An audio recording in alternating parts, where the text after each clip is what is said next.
à tous et bienvenue dans le 15e épisode de la saison 3 de Gaminerie, le podcast qui vous conseille des films à voir avec vos enfants. Aujourd'hui, je vais vous parler de Wicked partie 2, la conclusion de la fameuse saga musicale. Je suis allé voir cette deuxième partie avec ma fille de 6 ans, qui avait adoré la première partie. Elle n'est d'ailleurs pas la seule puisque moi j'avais retrouvé cette sensation hyper agréable de moi gamin devant les meilleurs Disney. Mon grand-fils qui a eu 13 ans hier n'a pas voulu venir, et mon bonhomme de 4 ans s'était vraiment ennuyé devant la première partie. Le film est aussi réalisé par le talentueux Jon Chu, et si la première partie était l'introduction joyeuse, cette partie 2 est une conclusion plutôt dramatique. C'est le moment où les personnages achèvent leur transformation et font face aux conséquences de leur choix. Alors est-ce que la saga se termine en beauté ? Jon Chu est un expert des comédies musicales grand public. Sur le plan technique, la production est une réussite incontestable. Le budget colossal a été utilisé pour rendre l'univers d'Oz visuellement spectaculaire. C'est important de le noter. Même si le fond est sérieux, la forme reste un grand spectacle hollywoodien. Cependant, j'annonce la couleur tout de suite, ma fille et moi avons largement préféré la partie 1. Nous sommes vraiment contents d'avoir vu la fin de l'histoire, mais cette partie 2 n'est pas dénuée de défauts.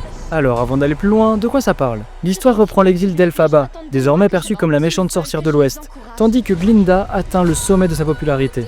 Le film se concentre sur l'inéluctabilité de leur destin et leur sacrifice personnel. C'est le récit de la chute d'Elphaba, la montée du magicien et la résolution finale de leur amitié complexe. C'est avec joie ici que nous retrouvons l'univers d'Oz, toujours aussi plaisant à explorer. La production est luxueuse et la réussite technique est impressionnante, ce qui fait que tous les décors du film sont vraiment fantastiques, riches et immersifs. Au premier coup d'œil, on voit tout de suite qu'on a affaire à un vrai grand spectacle comme on en voit rarement au cinéma.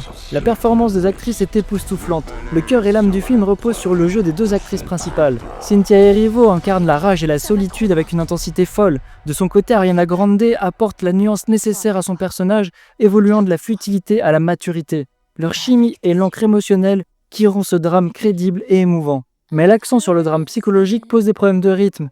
Il faut bien mesurer que par sa nature, cette conclusion est un épisode plus intimiste. Le scénario se concentre sur les dilemmes moraux et les crises psychologiques des personnages. Le film s'attarde sur des dialogues à rallonge et l'intrigue politique, ce qui peut entraîner des longueurs pour ceux qui attendaient une action trépidante, car l'action cède souvent le pas à l'introspection.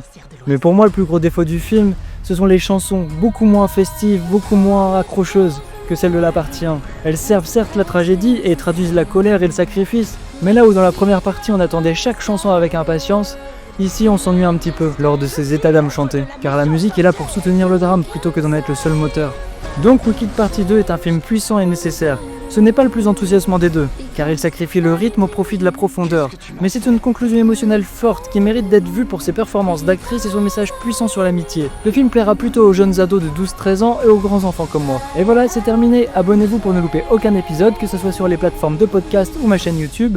Laissez-moi des étoiles, des commentaires, des likes, des j'aime, l'air de rien ça aide pas mal la chaîne. Mais surtout laissez-moi des commentaires, j'adore les commentaires, je réponds à tous les commentaires, de toute façon j'en ai pas beaucoup alors c'est facile. Allez, à bientôt.